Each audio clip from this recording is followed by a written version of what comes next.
Hello, this video is about our 8116 wind through leather splitter. Out of the box it'll come with the handle.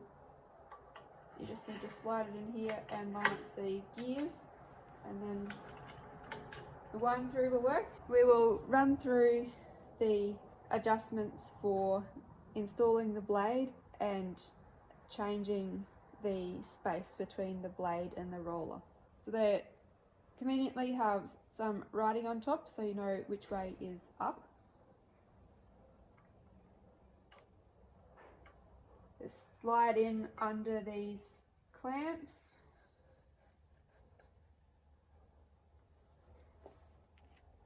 We have these to hold it from the back.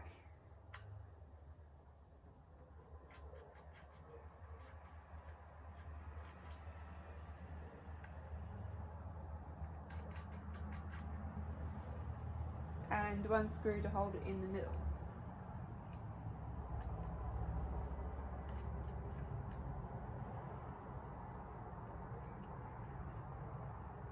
Before we tighten all this up, we are going to check that it's in the right position and it's the same from side to side, that it's not skewed like one side further forward than the other.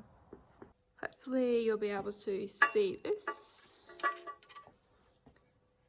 So we're going to put our little ruler in here and touch it against the tip of the blade.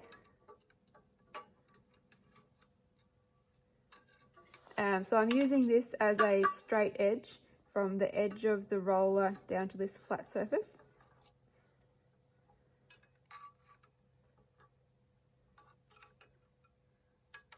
And we want this measurement to be 31 millimeters.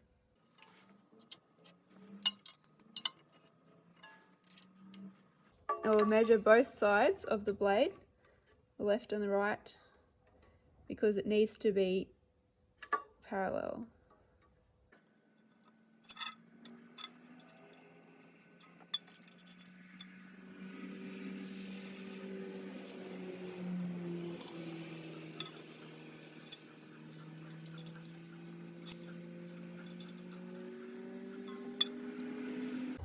Then we can tighten up our clamps at the back.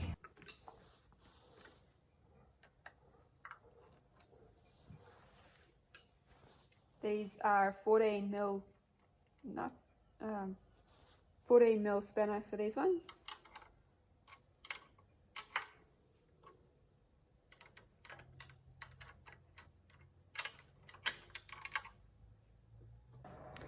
Quickly double check it that we haven't changed anything when we tightened it up. Now we're just going to check that the blade and the top roller are parallel. So I'll wind this down. This is moving the top roller.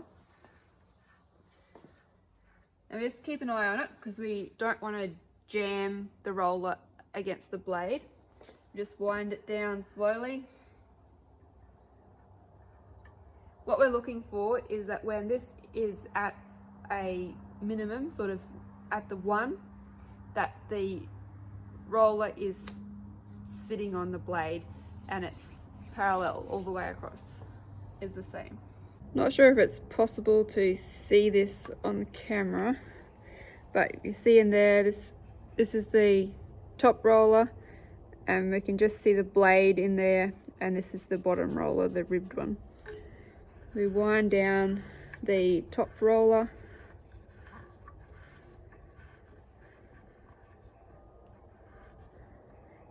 almost to the 1.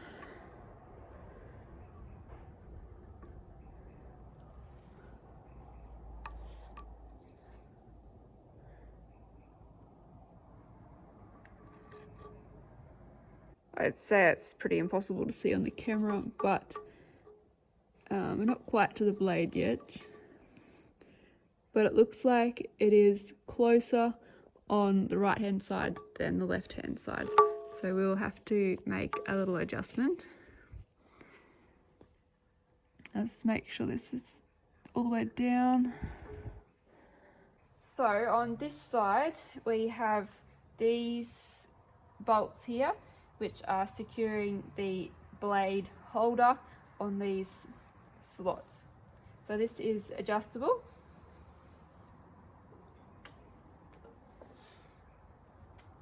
These are the stoppers, so we just loosen them off a bit so we will be able to move it. There's a hole through the casting here that we can put our Allen key down through. In here. This is a 3mm Allen key. And we'll loosen these ones off.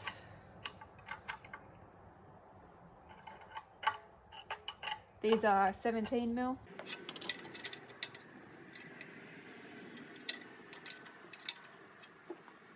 Now our top roller is at its bottom position, so we can just push this up. Make sure it's even from side to side, and then we can tighten this back up again.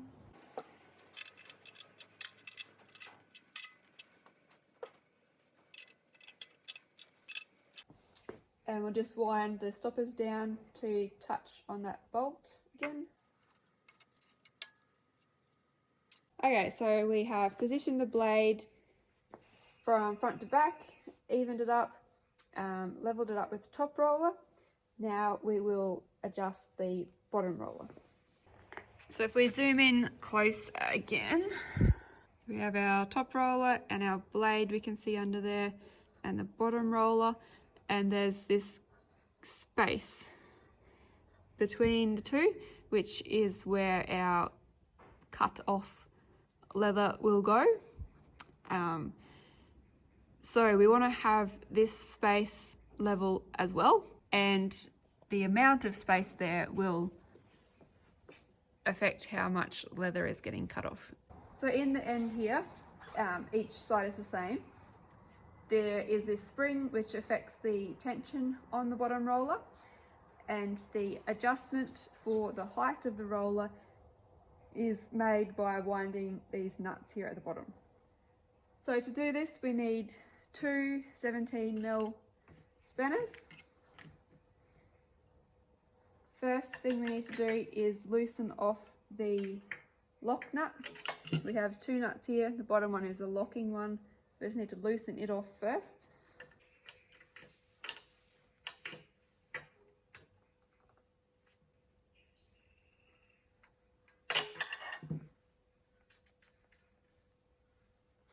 Same on the other side.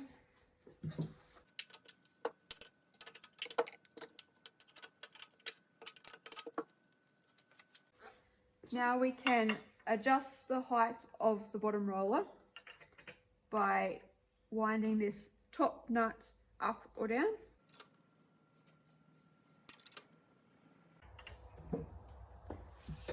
Going to use our feeler gauges here. You use something that is the measurement that you want to have. Sometimes I use Allen keys for stuff like this, but this is probably a bit small. Anyway, we're going for a 1mm gap at the moment. You can go for a smaller gap if you are doing thinner leathers. We'll just go with 1mm for setting this up. So I'm going to slide the feeler gauge in underneath the blade, between the blade and the roller. It's actually pretty close there. But then we use the nuts on these threaded rods to adjust the height of the roller.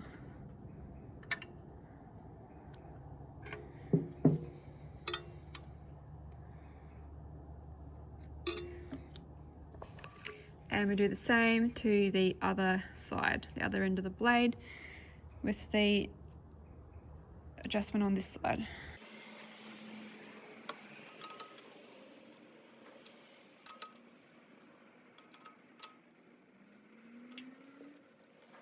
Always go back and check from side to side as you work.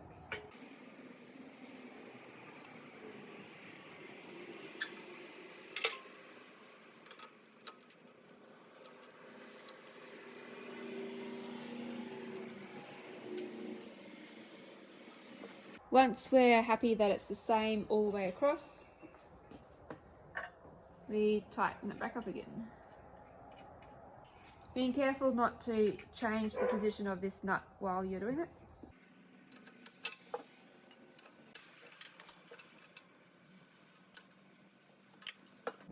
These two ports at the top of the splitter are for oiling, just a couple of drops in there.